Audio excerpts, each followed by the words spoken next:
নমস্কার নমস্কার নমস্কার নমস্কার নমস্কার নমস্কার নমস্কার নমস্কার নমস্কার নমস্কার নমস্কার নমস্কার আপনাদের সবাইকে সবাইকে সবাইকে সবাইকে সবাইকে নমস্কার, সবাইকে অজস্র শুভকামনা, সবাইকে স্বাগত জানাচ্ছি আমাদের আজকের এই শরণাগত অনুষ্ঠানে এবং সবাইকে শুভ সকাল। সবাইকে শুভ সকাল তার কারণ আজকে নানান কারণে খুব বিশেষ দিন। তার মধ্যে একটা কারণ হচ্ছে শ্রী শ্রী হনুমান জয়ন্তী, সত্যনারায়ণ ব্রত। যারা জৈন ধর্ম অবলম্বন করেছেন তাদের অলি পর্ব সমাপন হলো। শ্রী বংশী বদনানন্দ গোস্বামীর আবির্ভাব তিথি, আরো বিহারের একজন বিপ্লবী সিপাহী বিদ্রোহের সময় কুঁয়ার সিং, তার নামে একটি দিবস আছে। মণিপুরে খংজম দিবস। সত্যজিৎ রায় প্রয়াত হন আজকের তারিখে। সেন্ট জর্জেস দিবস এবং বিশ্ব বই দিবস ও কপিরাইট দিবস। ফলে বুঝতেই পারছেন আজকের দিনটা নানান দিক থেকে খুব গুরুত্বপূর্ণ দিন। তো আজকের দিনটার কথা বলি। বেনি মাধবশীলের পঞ্জিকা অনুযায়ী আজকে 10ই বৈশাখ 1431, ইংরেজির 23শে এপ্রিল 2024, মঙ্গলবার। সূর্যোদয়ের সময় ভোর 5:14, সূর্যাস্তের সময় বিকেল 5:58। আজকে পূর্ণিমা, আকাশ ধুয়ে যাবে চাঁদের আলোয়। নক্ষত্র চিত্রা। জন্মে কন্যা রাশি, বৈশ্যবর্ণ, মতান্তরে শূদ্রবর্ণ, রাক্ষসগণ। দিনের বেলা 8:58 গতে তুলা রাশি, শূদ্রবর্ণ, মতান্তরে ক্ষত্রিয় বর্ণ। রাত্রি 10:07 গতে দেবগণ।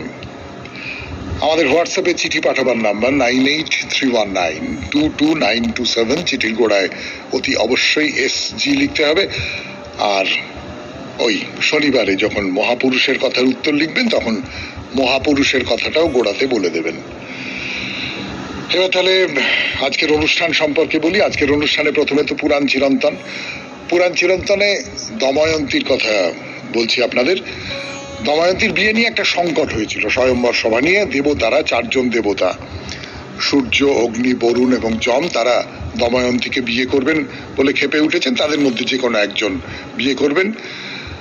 তো তার জন্য তারা নানান রকম কৌশল করেছিলেন, কিন্তু সেই সমস্ত কৌশলের মুখে দাঁড়িয়ে এখন দময়ন্তী কি করলেন এবং তারপরে দেবতারা কি করলেন সেটা বলবো পুরাণ চিরন্তনে। তারপর চলে যাব স্বামী বিবেকানন্দের রচনা থেকে পাঠ এই পর্বে। গৌলী ও পরাভক্তি, এই প্রবন্ধটা অনেকদিন ধরে পড়ে শোনাচ্ছি আপনাদের, আজকে আবার খানিকটা পড়ে শোনাবো। তারপর ঠাকুর শ্রী রামকৃষ্ণ পরমহংসদেবের কথামৃত থেকে পাঠ। তারপর আপনাদের চিঠিপত্র এবং শেষে বাইরে দূরে 92.7 বিগ FM এ শরণাগত।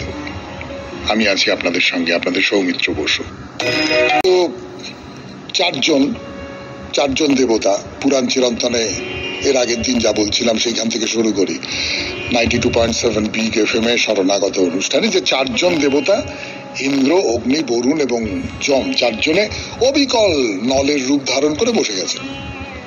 এইবার দময়ন্তী কাকে বেছে নেবেন, তা তিনি যেটা করলেন সেটা হচ্ছে দেবতাদের স্তুতি করতে লাগলেন। বললেন যে আপনারাই আমাকে বলেছেন যে নলকে বেছে নাও, আর আপনারা দেবতা, আপনারা আমাকে দয়া করুন, আমার এই চোখের ভ্রম হচ্ছে, আপনারা আমাকে ঠিক নলকে তাকে বার করে দিন। এখন দেখুন, একজন লোককে আপনি আচ্ছা দেখি তো পারিস কিনা এইরকম একটা মনোভাব থেকে আমি একটা চাল চেলেছি। হ্যাঁ, সেই লোকটা বললো আমি না, আপনি দয়া করুন, আপনি করে দিন, আমি পারবো না। আমি আপনার বর্ষতা স্বীকার করলো, আপনার শরণাগত হলো। তখন না খুব শক্ত, না না না না তুমি দেখো এটা করা খুব শক্ত। ভীষণ এবারে জাত শত্রুতা থাকলে এটা সম্ভব হতে পারে, তা না হলে কিন্তু এটা সম্ভব হয় না। আচ্ছা ঠিক আছে, যা ঠিক আছে বলে দিচ্ছি, ওইটাই হচ্ছে নল, ঠিক আছে আমরা ছেড়ে দিচ্ছি, এত ভালোবাসা ছেড়ে দিচ্ছি। এটি কিন্তু সাধারণ ভাবে হওয়ার কথা। খুব যদি তেড়া বেঁকা লোক হয়, খুবই মাথার ভেতরটা স্ক্রুর মতন জটিল, তার ক্ষেত্রে ওটা হতে পারে, কিন্তু সাধারণ ভাবে আচ্ছা ছেড়ে দিলাম। তো দেবতারাও ছেড়ে দিলেন, আচ্ছা ঠিক আছে বলে সত্যি নলকে চিনিয়ে দিলেন, নিজেরা নিজেদের রূপে ফিরে গেলেন।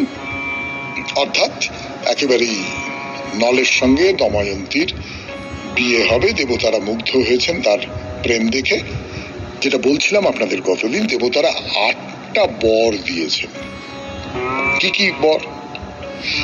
ইন্দ্র নলকে বর দিলেন যে যজ্ঞানুষ্ঠানে ইন্দ্র নিজে উপস্থিত হয়ে নলকে দর্শন করবেন এবং মৃত্যুর পর নল স্বর্গলোকে খুব ভালো স্থান লাভ করতে পারবেন। এটা হলো 1 নম্বর বর, ইন্দ্র দিলেন। অগ্নি কি বর দিলেন? অগ্নিবর দিলেন যে নল যেখানে ইচ্ছে করবেন সেখানেই অগ্নির আবির্ভাব হবে এবং মৃত্যুর পর নল উৎকৃষ্ট লোক লাভ করবেন। 3 নম্বর যম। যম বললেন যে নল যা রন্ধন করবেন তাই সুস্বাদু হবে এবং নল চিরকাল ধর্মপথে থাকবেন। আর বরুণ এই বর দিলেন যে নল যেখানে ইচ্ছা করবেন সেখানেই জলের আবির্ভাব হবে। তাহলে নল, যে কোনো যজ্ঞানুষ্ঠানে নল থাকলে সেখানে ইন্দ্র আসবেন, যে কোনো জায়গায় নল ইচ্ছা করলেই অগ্নিকে পাবেন, বরুণকে পাবেন, মানে। এবং যম যেটা বর দিলেন যে সারা জীবন ধর্মপথে থাকবেন আর যা রাঁধবেন সবটাই খুব সুস্বাদু হবে। এইরকম সব বরটার পাওয়া গেল। তাছাড়া দেবতারা সকলে নল আর দময়ন্তীকে একটা ছেলে আর একটা কন্যা সন্তান লাভের বর দিলেন। বিয়ে চুকে গেল, দেবতারা খুশি। নল দময়ন্তীকে নিয়ে নিষধ দেশে প্রত্যাবর্তন করলেন। খুব সুখে আছে, কোনো ঝামেলা নেই। 92.7 বিগ FM এ শরণাগত অনুষ্ঠানে শুনছেন পুরাণ চিরন্তন দময়ন্তীর কথা। ফিরে আসছি গানের পর। দিন যায়, বছর যায়, 92.7 বিগ FM এ শরণাগত অনুষ্ঠান শুনছেন। দময়ন্তীর কথা বলছি, দময়ন্তী আর নলের সুখী দাম্পত্য জীবন। এবং নল রাজার ইন্দ্রসেন নামে এক পুত্র হলো আর একটা মেয়ে হলো, তার নাম হচ্ছে ইন্দ্রসেনা। এদিকে কলিযুগ, সেই কলি দময়ন্তীর স্বয়ম্বরে যোগ দেবার জন্য দাপরকে সঙ্গে নিয়ে বিদর্ভ দেশে যাত্রা করেছিলেন আগেই। তো নল দময়ন্তীর বিয়ের পর যখন 4 জন দেবতা স্বর্গে ফিরে যাচ্ছেন সেই সময় কলির সঙ্গে তাদের দেখা হলো। তো দেবতারা বললেন যে নল দময়ন্তীর বিয়ে হয়ে গেছে। কলির খুব লোভ ছিল দময়ন্তীর ওপর। আর এই যে 4 জন দেবতা, এই 4 জন দেবতা মেনে নিয়েছেন, আচ্ছা নলকে ভালোবাসে, ঠিক আছে, তাহলে আর দরকার নেই, আমরা ফিরে চলে যাচ্ছি। কিন্তু কলি তো সেই রকম নয়, কলি তো গন্ডগোলের লোক। কলি খুব রেগে গেছে। রেগে গিয়ে কি করে নলের সর্বনাশ করা যায় এরকম সব ভাবছে। এবং নল রাজার যে ভাই, তার নাম হচ্ছে পুষ্কর, কলি তাকে ওস্কাচ্ছে। তো সেই পুষ্কর নল রাজাকে বললেন, তুমি দ্রুত ক্রীড়ায় আমার সঙ্গে এসো, আমরা দুজনে মিলে পাশা খেলি। তো পাশা খেলা হল এবং যেটা যুধিষ্ঠিরের ক্ষেত্রে হয়েছিল নলের ক্ষেত্রেও ঠিক তাই হলো। পাশা খেলায় তিনি একেবারে সর্বশান্ত হয়ে গেলেন। কলি সাহায্য করেছিলেন পুষ্করকে, নল একেবারে সর্বশান্ত হয়ে গেলেন।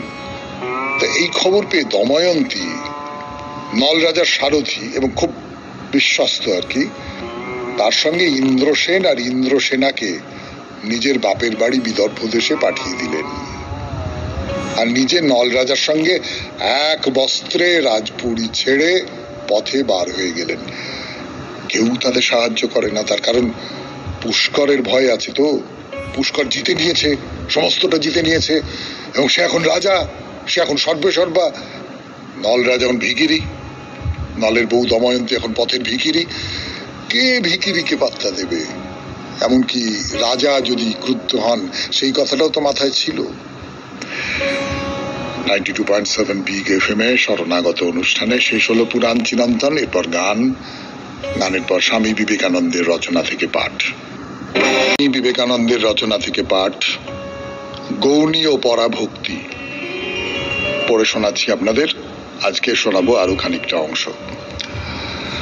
প্রেমের 3য় লক্ষণ আরো উচ্চতর। প্রেম সর্বদাই উচ্চতম আদর্শ।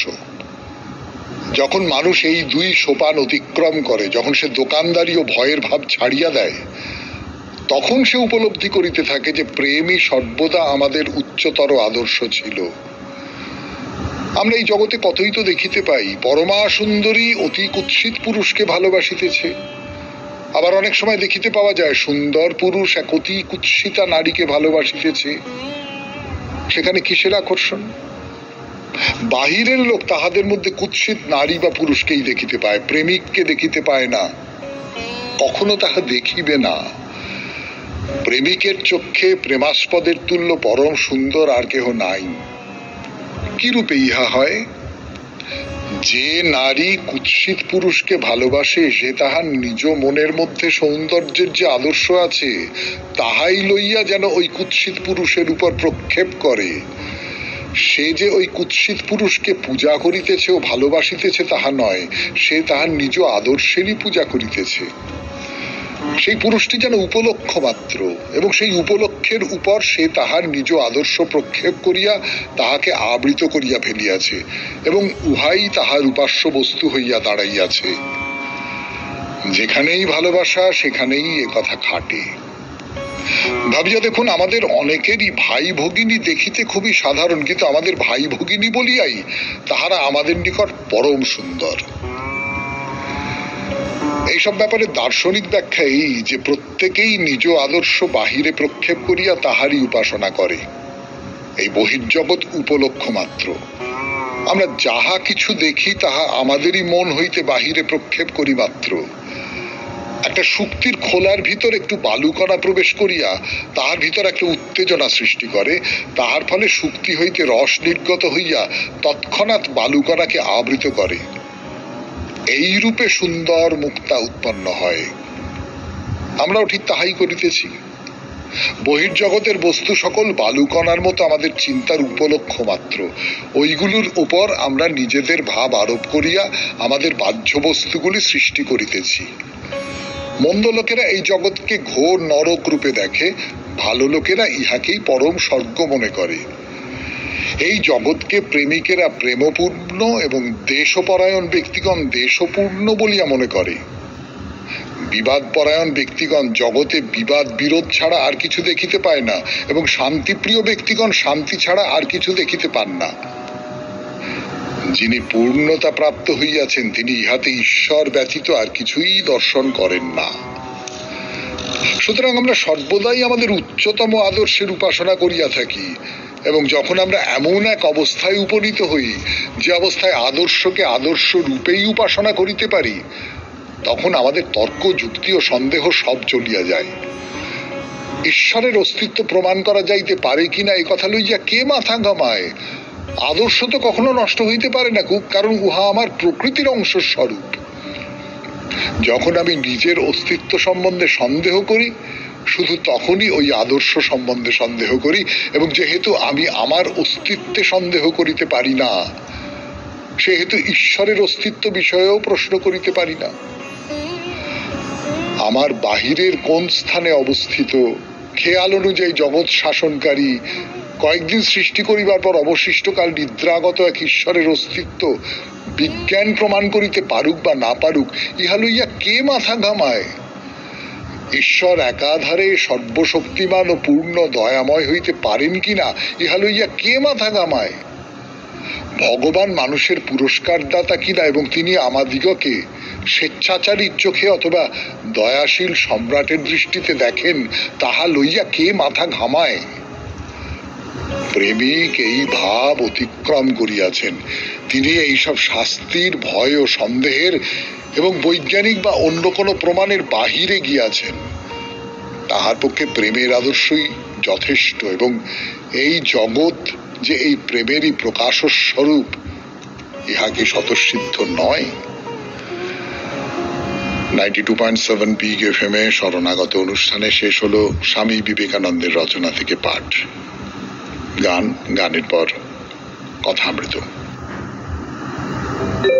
গানের পর আবার সৌমিত্র বসু শুরু করছে তার কথা বলা, কিন্তু না, তার কথা তো নয়, ঠাকুর শ্রী রামকৃষ্ণ পরমহংসদেবের কথা। 92.7 বিগ FM এ শরণাগত অনুষ্ঠানে এখন কথামৃত থেকে পাঠ।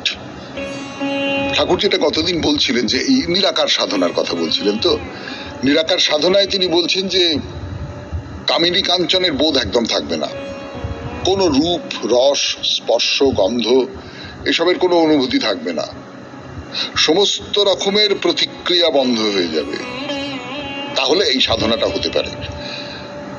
তো ঈশ্বরই কর্তা আমি অকর্তা, আমি না হলে চলবে না, এইরকম জ্ঞান থাকবে না সুখে দুঃখে। তার সূত্র ধরে আমি আপনাদের বলেছিলাম যে এই যে মুহূর্তে আমার ভেতরের কোন একটা প্রতিক্রিয়া প্রকাশ করি, আমার ভেতরে আমি জীবনে একটা আঘাত পেলাম, সেই আঘাতে আমার একটা প্রতিক্রিয়া হলো, সেই প্রতিক্রিয়াটাও কিন্তু আমাকে আসলে কষ্ট দেয়।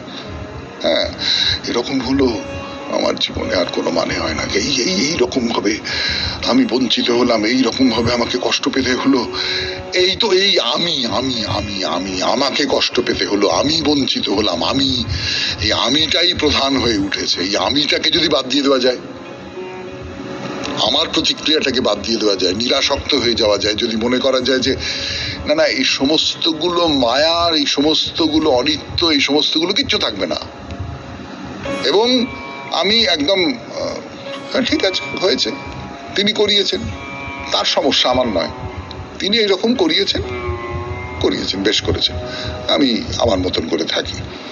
এইটা যদি হয়, আপনি ভেবে দেখুন না, ধরুন আমরা তো এইরকম একটা কথা বলি যে সবাই সমান, সবাই আত্মীয় পরিজন সবাই সমান। আজকালকার দিনে আত্মীয় যদি খুব বিপদের মধ্যে পড়ে, কষ্টের মধ্যে পড়ে, আগেকার দিনে যেরকম প্রাণ উচাটন হয়ে উঠতো আমাদের ঠাকুরদাদের দেখেছি, বাবাদের দেখেছি যে না না না না দাঁড়াও, কিছু করতে হবে, পাশের বাড়িতে কেউ মারা গেছে, একবারে সবাই মিলে গিয়ে কান্নাকাটি। আজকাল অনেক কমে গেছে, দেখবেন অনেক নিরাসক্ত হয়ে গেছে মানুষ। এই নিরাসক্তিটা সাধনার ফল আমি এরকম কথা মনে করি না। তার কারণ আসক্তিটা বাইরের দিক থেকে, আমার চারপাশের যে বৃত্ত, সেই বৃত্তের থেকে ছোট হয়ে কেবলমাত্র নিজের ওপরে পড়েছে। আমার যদি কোনো একটা কিছু হয়, তাহলে আমার জগৎ সংসার অন্ধকার হয়ে যায়। সেইটাকে যদি দূর করা যায় কোনোভাবে, যদি মনে করা যায় যে না আমি এসব কিছুর থেকে বাইরে, আমাকে দিয়ে তিনি করাচ্ছেন, তিনি এই কষ্টটা দেবেন বলে ঠিক করেছেন, কোনো কারণে কোনো একটা উদ্দেশ্য আছে, সেই জন্যে কষ্ট দিচ্ছেন। তো একটা চমৎকার গল্প বলছেন ঠাকুর, বলছেন একটি মঠের সাধুকে দুষ্ট লোকে মেরেছিল, সে অজ্ঞান হয়ে গিয়েছিল। তা চৈতন্য হলে সে দেখলো যে তাকে দুধ খাওয়ানো হচ্ছে। তো বলা হলো যে কে মেরেছে তোমাকে, কি ব্যাপার? তো সে বললো যে যিনি আমাকে মেরেছেন তিনিই আমাকে দুধ খাওয়াচ্ছেন। মানে সর্বভূতে তিনিই মেরেছেন, তিনিই দুধ খাওয়াচ্ছেন, তিনিই আমাকে আঘাত করেন, তিনিই আমাকে আদর করেন, তিনিই আমাকে কষ্ট দেন, যন্ত্রণা দেন, তিনিই আবার আমার জন্য সুখ সাজিয়ে রেখে দিয়েছেন চারপাশে। তিনি যা দেবেন আমি তাই গ্রহণ করব, এর মধ্যে অন্য কোনো ব্যাপার তো নেই। 92.7 বিগ এফএম এ শরণাগত অনুষ্ঠানে শুনছেন কথামৃত থেকে পাঠ করছি আমি আপনাদের সৌমিত্র বসু। ফিরে আসছি, একটু গান শুনে নি, পর কথামৃত থেকে পাঠ 92.7 বিগ এফএম এ শরণাগত অনুষ্ঠানে। ঠাকুর কি বলছেন?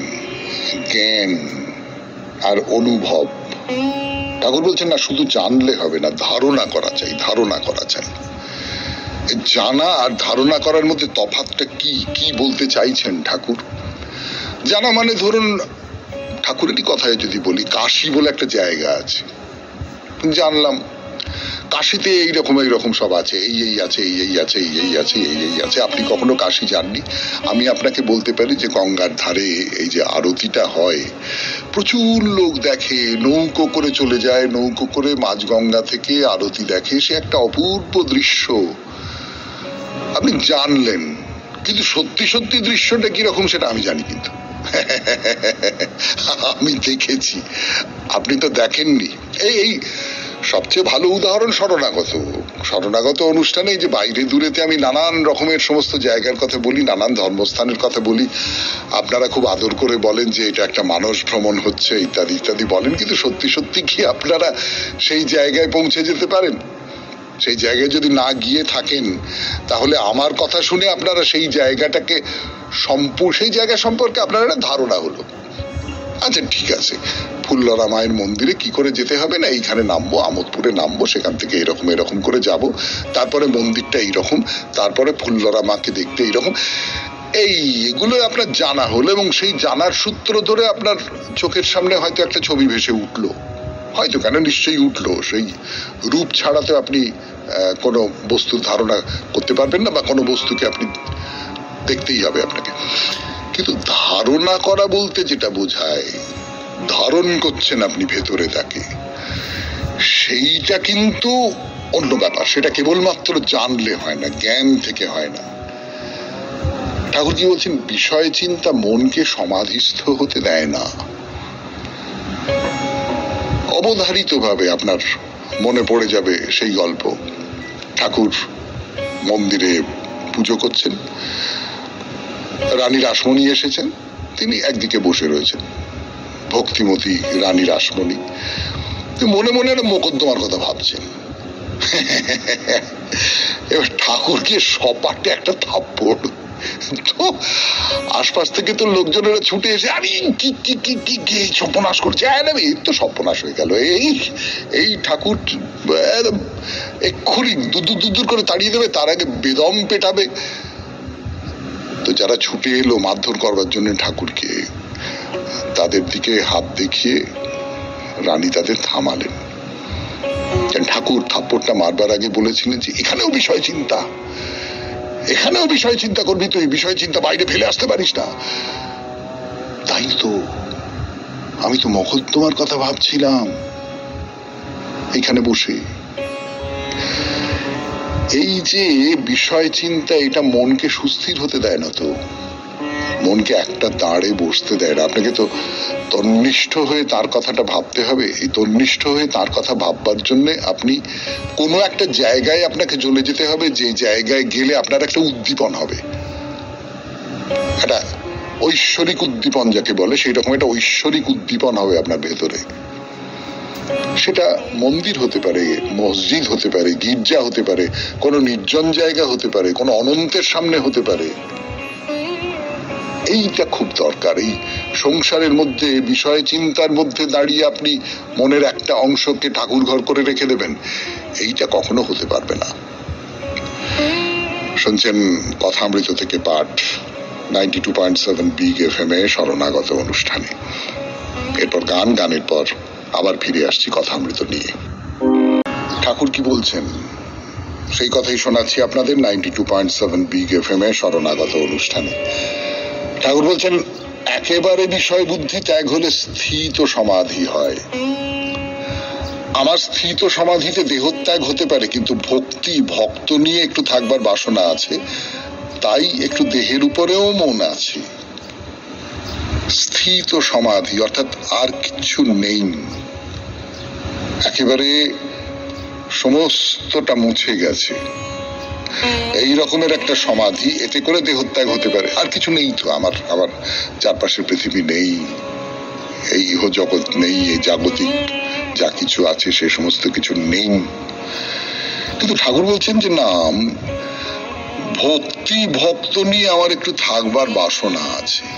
ভক্ত নিয়ে যারা ঈশ্বর আরাধনা করে সেই সমস্ত মানুষজনকে নিয়ে আমার বাপু একটু থাকবার বাসনা আছে, সেই জন্য একটু দেহের উপর মন আছে। দেহটা থাকলে আমি এই ভক্ত নিয়ে, এই শিষ্য শাবক যারা আছে তাদের নিয়ে, এই যারা আমার সঙ্গে দেখা করতে আসে আর নানান রকমের ঐশ্বরিক কথাবার্তা বলে, তাদের নিয়ে আমি একটু থাকতে পারি, তার যে আনন্দ, সেই আনন্দটা আমি উপভোগ করতে পারি, সেই জন্যে আমার একটু দেহ ধারণ করবার ইচ্ছে আছে। আর একটা হচ্ছে উন্মনা সমাধি। উন্মনা সমাধি মানে ছড়ানো মন হঠাৎ কুড়িয়ে আনা। আমাদের মন তো নানান দিকে ছড়িয়ে থাকে। এই যে আপনি শরণাগত শুনছেন, শুনতে কিন্তু আপনার মনে হচ্ছে যে আচ্ছা 7টায় তো শরণাগত শেষ হবে, তারপরে তো খাস কৌশিকের অনুষ্ঠান আছে, রবীন্দ্রসঙ্গীত গুলো শুনবো, কিন্তু তার মধ্যে আমাকে আবার অমুক জায়গায় যেতে হবে। আমাকে একজন খুব বড় রাজনৈতিক নেতা, আমি তার নাম বলবো না,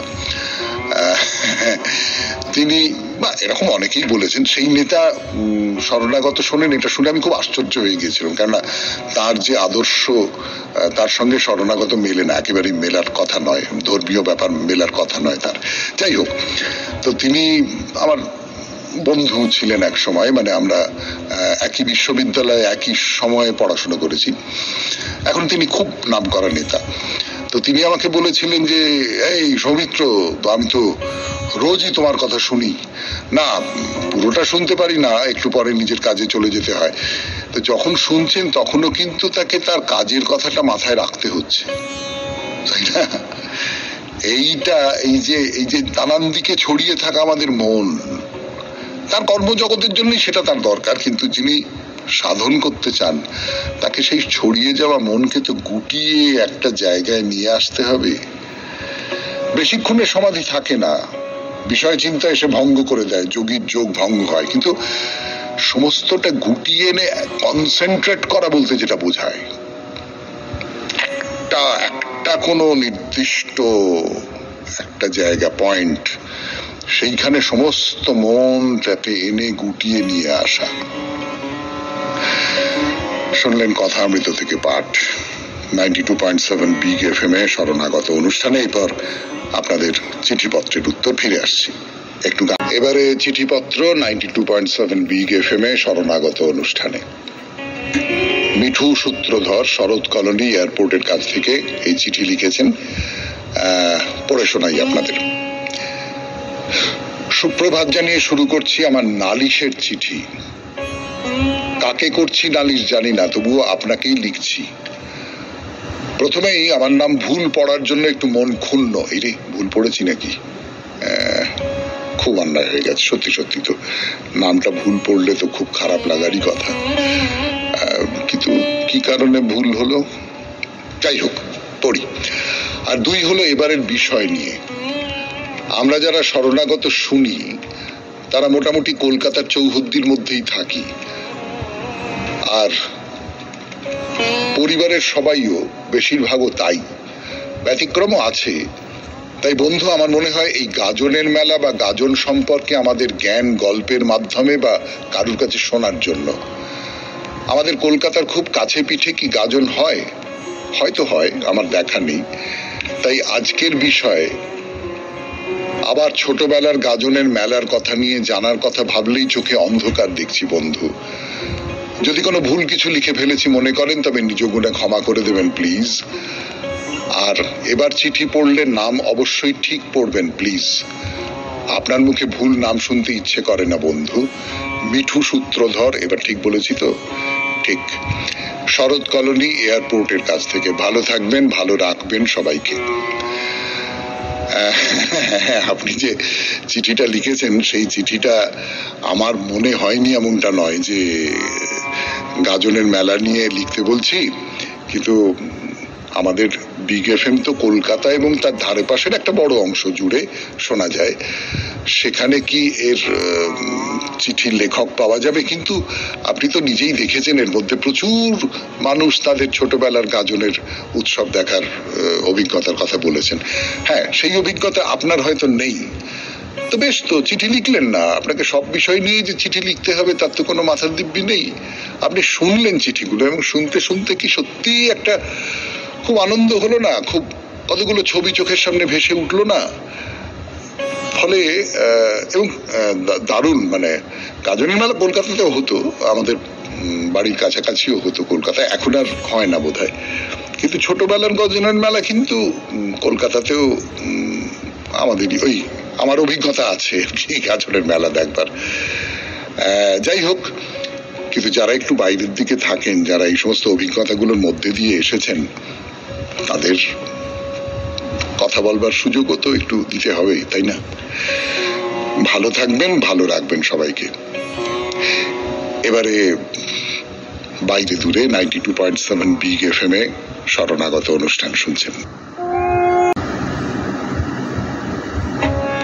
গানের পর ফিরে এলাম 92.7 বিগ এফএম এ শরণাগত অনুষ্ঠানে। এবারে বাইরে দূরে। বাইরে দূরেতে ফুল্লরা মাতার মন্দিরের কথা বলছিলাম, লাভপুরে। দেবীর দর্শন হয়ে গেছে, বিশ্বেশ্বর ভৈরবও দর্শন হয়ে গেছে। এবারে মন্দিরের সঙ্গে লাগোয়া সেই সরোবরটি, বিশাল সরোবর দর্শন করতে এসেছি আমরা। বহু প্রাচীন এই সরোবর। কতটা প্রাচীন? কিংবদন্তি তো বলে যে দেবীর অকাল বোধনের সময় সেই রামায়ণে হনুমান নাকি এইখান থেকেই দেবীর জন্য 108টা নীলপদ্ম তুলে নিয়ে গিয়েছিলেন। সত্যি সত্যি এই সরোবর অতটাই প্রাচীন কিনা, মানে সেই পৌরাণিক যুগের কিনা তা বলতে পারবো না, তবে বড় সুন্দর, তাতে কোনো সন্দেহ নেই। আসলে সরোবরটা বাঁধিয়ে ফেলা হয়নি তো, চারপাশটা এমনি মাটি দিয়ে ঘেরা। মানে আপনাদের কার কি মনে হবে জানি না, আমার কিন্তু মাটি দিয়ে ঘেরা সরোবর বা জলাশয় দেখতেই খুব কি বলবো স্বস্তি লাগে। চারপাশে অবশ্য বেড়া দেওয়া আছে, দূরে দূরে এক আধটা গাছ। একটা বড় গাছ তো একেবারে জলের উপরে বড় মস্ত খোঁপার ছায়া ফেলে রয়েছে। আর একটা বৈশিষ্ট্যের কথা বলি, ওই যে বলেছিলাম চৌখুপি চৌখুপি করে টালি বসানো পথ মন্দির থেকে সোজা চলে গেছে সরোবরের দিকে, ঝাঁপ দিয়ে পড়েছে জলে। না না না না, ঝাঁপ দেওয়ার কথাটা খুব কাব্যি করে বললাম না, কিন্তু সত্যি মন্দির থেকে যে রাস্তাটা এসেছে না, সেটা ঢালু হয়ে জলে নেমে গেছে। মানে জলে নামবার জন্য কোনো সিঁড়ি নেই, রাস্তাটাই নিচে নেমে জলের মধ্যে মিলিয়ে গেছে। এইখানে চুপটি করে বসে থাকতে বেশ লাগবে, কিন্তু জলের গন্ধ মাখা হাওয়া উড়ে উড়ে আসবে আপনার কাছে, শরীর ঠান্ডা করে দেবে। এই প্রচন্ড গরমের মধ্যে কল্পনা করে দেখুন ব্যাপারটা। এবার চলুন শ্মশানের দিকে। হ্যাঁ, অন্যান্য দেবী পীঠের মতো এখানেও মন্দিরের পাশেই রয়েছে একটি শ্মশান। চারপাশটা গাছপালা দিয়ে ঘেরা, সরু পথ চলে গেছে সেই সবুজের বুক চিরে শ্মশানের দিকে। একটু গান শুনি, গানের পর 92.7 বিগ FM এ শরণাগত অনুষ্ঠান। আমি আপনাদের সৌমিত্র বসু ফিরে আসছি। 92.7 বিগ FM এ শরণাগত অনুষ্ঠানে। না, এই শ্মশানে না হট্টগোলের ব্যাপার নেই, এলাকাটা তো ছোট, বহু মানুষ যে আছেন তাদের মধ্যে অনেকে মারা যাচ্ছেন এইরকমটা নয়। একলা শ্মশান চুপটি করে বসে আছে, চারপাশে গাছপালা, বটের ঝুড়ি নেমেছে মাটিতে, তার মধ্যে শ্মশানের যে ঘর টর যেগুলো থাকে সেগুলো একেবারে নিস্তব্ধ, শুধু পাখির ডাক, শুধু হাওয়ার মর্মর। বেরিয়ে পড়লেন সেখান থেকে। এবারে আসুন দুই নদীর সঙ্গমস্থলে। আসলে বলি আপনাদের, যে কোনো সতীপীঠের কাছাকাছি যে নদী না, তাকে উত্তর বাহিনী হতেই হবে। তা আমাদের এই ফুল্লরা দেবীর মন্দিরের কাছেই একটা মোহনা আছে, তার থেকে তৈরি হয়েছে আরো একটা নদী। দুটো নদী একসঙ্গে মিলেছে এখানে, একটা হলো বক্রেশ্বর আর একটা হলো সেই বিখ্যাত কোপাই। দুয়ে মিলে যে নদী তার নাম হলো গুয়ে। এই নদী উত্তর বাহিনী, ব্যাস। তাহলে আর এই লাভপুরকে সতীপীঠ বলতে আপত্তি কোথায় থাকতে পারে?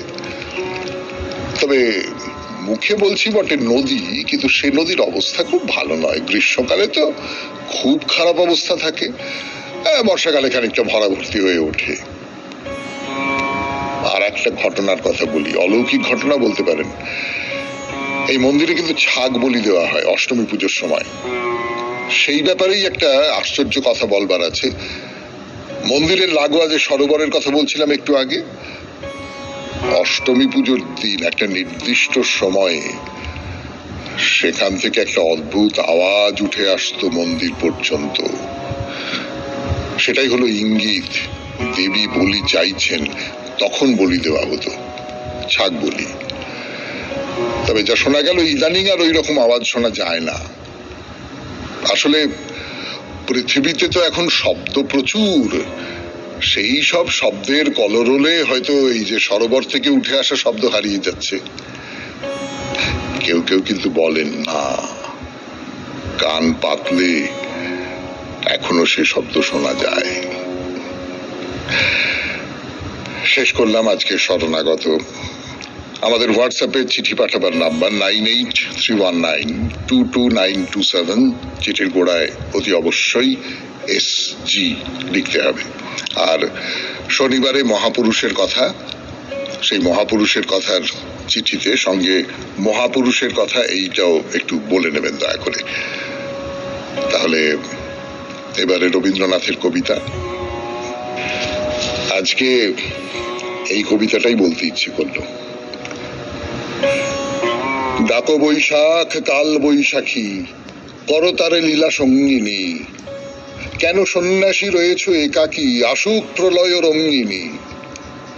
হরিত নিঃশ্বাস অম্বর তলে, রুদ্ধ বাতাস তাপ শৃঙ্খলে, ঘন ঝঞ্ঝার দিক ঝঙ্কার অন্তর তব চঞ্চলী। মন্থী আসুক মর্ত স্বর্গ, তোমার অর্ঘ্য অঞ্জলি।